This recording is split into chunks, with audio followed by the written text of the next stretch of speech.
प्यारे बच्चों, आप सभी का नमस्कार।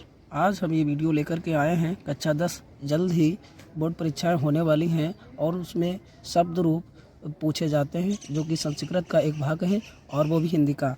तो इसमें पूछा किस किस से जाता है, किस किस कक्षा के काम बच्चों के लिए काम के लिए कक्षा 10 और कक्षा 12 उन लोगों के लिए ये यहाँ पर है। तो इसमें क्या करेंगे, इसका एक फार्मूला होता है, इसका सूत्र होता है, इसको याद करने में काफ़ी तकलीफ़ होती है।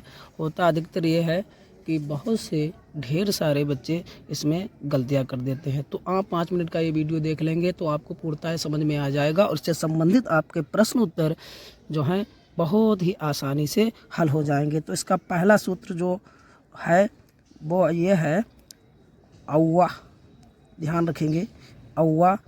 दूसरा है मवान, इस तरीके से आपको साइड में लिख करके रख लेना है। नंबर 3 एना भ्या में।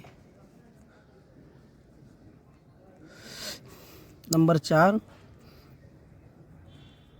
आया भ्याम एभ्या। इसके बाद नंबर 5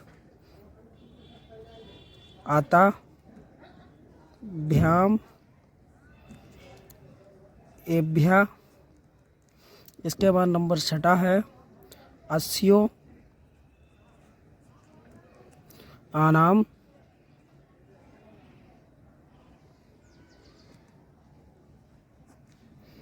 इसके बाद 7वां आयो एस।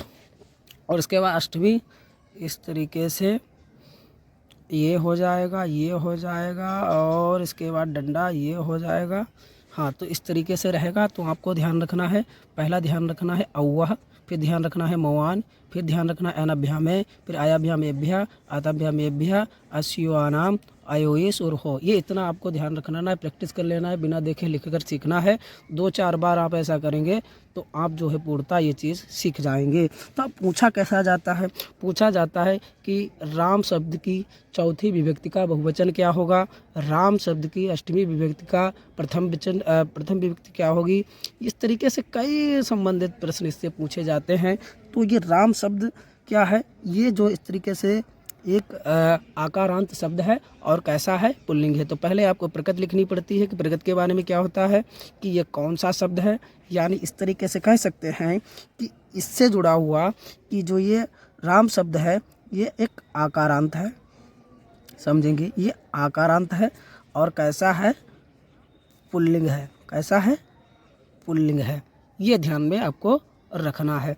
तो यहाँ पे क्या लिखा है, अब इसका यूज कैसे होगा, नंबर 1, नंबर 2 और नंबर 3।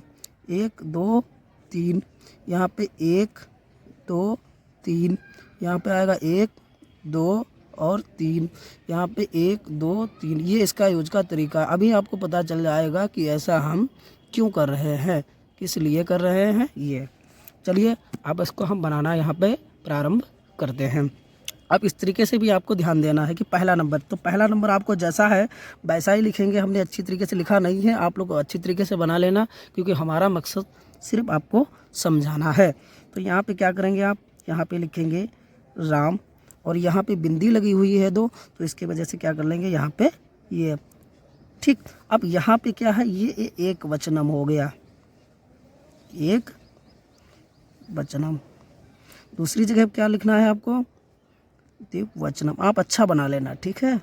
हमारा काम सिर्फ समझाना है, सिखाना है, आप सीख लीजिए। और इसके बाद है बहुवचनम।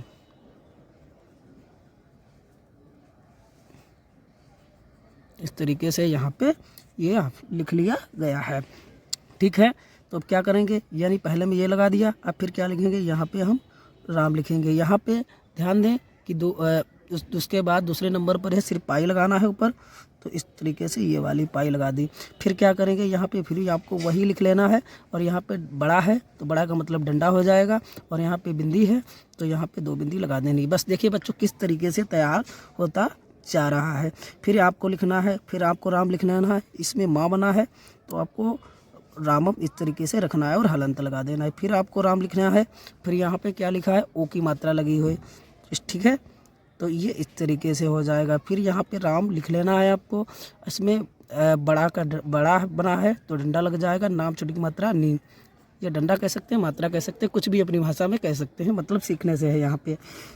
ठीक है, फिर क्या करेंगे यहाँ पे, फिर ये यहाँ पे राम है। ठीक है, तो यहाँ पे राम लिख लिया। अब क्या करेंगे, एन, यानी यहाँ से जो लाइन यहाँ तक खींची हुई है, ये देखिए, ध्यान से देखिए, थोड़ा जूम करके देखिए। हाँ, यहाँ से जो यहाँ तक लाइन लिखी है, एन लिखा है, तो यहाँ पे एन। अब एन कैसे होगा, इसको एक ही मात्रा बदल जाएगी और ना हो जाएगा, रामेन हो जाएगा।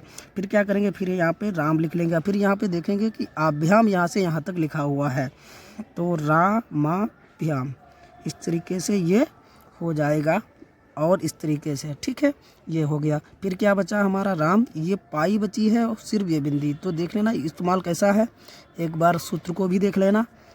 इसके बाद है, फिर लिखेंगे यहाँ पे हम राम, फिर राम शब्द हमने यहाँ पे लिख लिया। अब क्या करना है, यहाँ पे चौथी वाली पे, तो चौथी वाली पे चल रही है, यहाँ से यहाँ तक इस्तेमाल करना है, यहाँ से यहाँ तक अलग है, यहाँ से यहाँ तक अलग है, तो इसमें आय जोड़ेंगे तो ये बड़ा मात्रा हो जाएगा और ये राम आय हो गया। ठीक, फिर क्या करेंगे कि ये यहाँ पे हो जाएगा रामाभ्याम, रामाभ्याम, फिर ये बन जाएगा। ठीक है, और फिर क्या करेंगे, यहाँ पे ये वाला बन जाएगा, तो राम लिखा है, ए है तो पाई हो जाएगी, भा है आधा तो भा हो जाएगा, यहाँ पे या लिख बना है तो यहाँ पे या और बिंदी यहाँ पे हो जाएगी, तो क्या हो जाएगा प्यारे बच्चों, बन जाएगा रामेभ्या। देख लेना किस तरीके से बनता जा रहा है।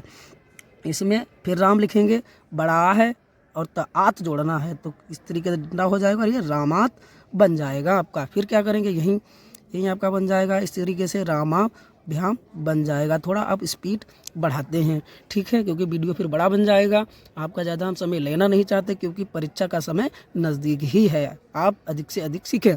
अब यहाँ पे क्या है, यहाँ पे राम है, ए है, तो उसी तरीके से जैसे ऊपर बनाता वैसे सेम रहेगा, तो ये इस तरीके से ये रामेभ्या बन जाएगा। फिर षष्ठी विभक्ति में क्या करेंगे, यहाँ पे फिर राम लिखेंगे, सा आधा है, अस्यो लगाना है, तो आकी कोई मात्रा होती नहीं है, सा आधा आपको ऐसा ऐसा ही जोड़ देना है, या है और ये, ठीक, और बिंदी है, ठीक है, ये अस्सी हो जाएगा। ठीक है, यहाँ तो नहीं होनेगा, यहाँ पे बन जाएगा सिर्फ ये रामस्य। ठीक है, यहाँ पे ये रामस्य बन जाएगा। अब फिर क्या करेंगे, यहाँ पे राम, ठीक है, यो बना अलग रखना है, ठीक है, ध्यान रखेंगे। तो अब यहाँ पे ये वाला बचा क्या, यहाँ से या, तो ये हो जाएगा और फिर ये हो जाएगा, फिर ये बन जाएगा, ठीक है, ना है तो अड़ा, ठीक है, रामा अड़ाम। ठीक है, इसके बाद है सप्तमी।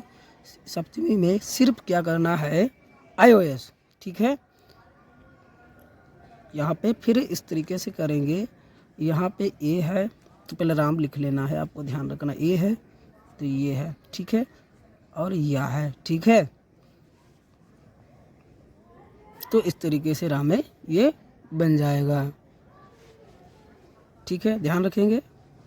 और यहाँ पे क्या करेंगे, ये सप्तमी यहाँ पे हो जाएगा, ठीक है, तो ये इतना इस्तेमाल करना है, इसमें ये इतना इस्तेमाल करना है, ये इतना इस्तेमाल करना है। ठीक, अब बच्चों बताओ क्या यहाँ पे ये सही है, ये ट्राई कर रहे हैं आपसे, क्या ये यहाँ पे सही बना हुआ है, तो नहीं, ये आप ध्यान नहीं दे रहे हैं, आप जब तक फार्मूले का ध्यान नहीं देंगे तो नहीं, तो इस हिसाब से यहाँ पर ये वाला गलत हो जाएगा। क्यों, क्या रहेगा, सिर्फ इतना ही ये ही जोड़ना है, तो आपको ध्यान रखना है कि यहाँ से ये इतना ही रहेगा, ये इतना ही रहेगा। अब क्या करेंगे, अब ये यो है तो यहाँ पर से ये इतना हो जाएगा, और फिर क्या करेंगे, फिर राम, अब एस जोड़ देना है, तो ए और सु एस, ये हमारा रामेश बन जाएगा। तो फिर क्या करेंगे, यहाँ पे है और प्लस इसमें पहला वाला सूत्र रख देंगे। क्या करेंगे, यहाँ पे हमने प्लस का निशान बना दिया है, पहला वाला ही यहाँ पे रखना है, तो क्या लिखेंगे, हे राम, ठीक है, यहाँ पे हे रामो बन जाएगा, ठीक है,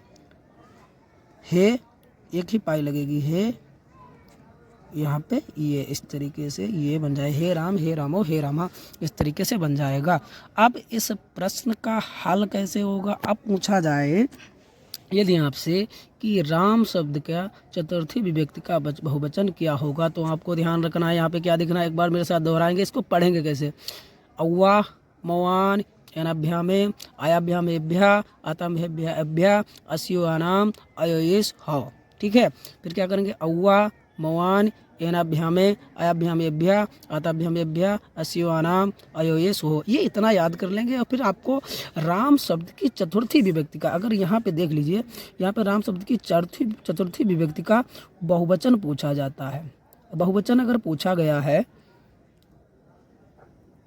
अगर बहुवचन यहाँ पे पूछा गया है, तो चौथी विभक्ति का पूछा गया तो आप चौथी पे आ जाइए। यानी पहला क्या है, औवा, मवान, एनाभ्याम, अयाम, चौथी विभक्ति का। अब क्या है बहुवचन, बहुवचन में क्या लगेगा, आभ्याम। तो यानी कहने का मतलब ये हो गया कि ये हमारी कौन सी चतुर्थी विभक्ति और ये हमारा बन जाएगा रामाभ्याम। यानी चतुर्थी विभक्ति का, यानी राम शब्द का चतुर्थी विभक्ति का बहुवचन रामाभ्याम होगा। ऐसे आप उसके जो है उत्तर लिख सकते हैं। ठीक है, अगले वीडियो में हम आपको बताएंगे कि प्रश्न कैसे हल किए जाते हैं। इसमें आपको सिर्फ फार्मूला बताया था कि कैसे इसका इस्तेमाल करना है। इसको इस्तेमाल करें, लिख के रखें, बाकायदा इस तरीके से बना रखें, सूत्र का प्रयोग करें, प्रयोग करके फिर बनाएं। बनाने के बाद फिर खुद आपको मालूम चल जाएगा कि आपके जो है क्या कमी रह गई है सीखने में, और फिर जो है आप इसका उत्तर लिखें और फिर बाकायदा किताब से लेकर के चेक भी करें कि कितना सही है और कितना गलत है। आप हमारी भी कमी बता सकते हो, क्योंकि सूत्र का यूज करने में, बनाने में कौन सी कमी रही है और उसको आप कमेंट करें। ठीक है बच्चों, धन्यवाद, नमस्कार।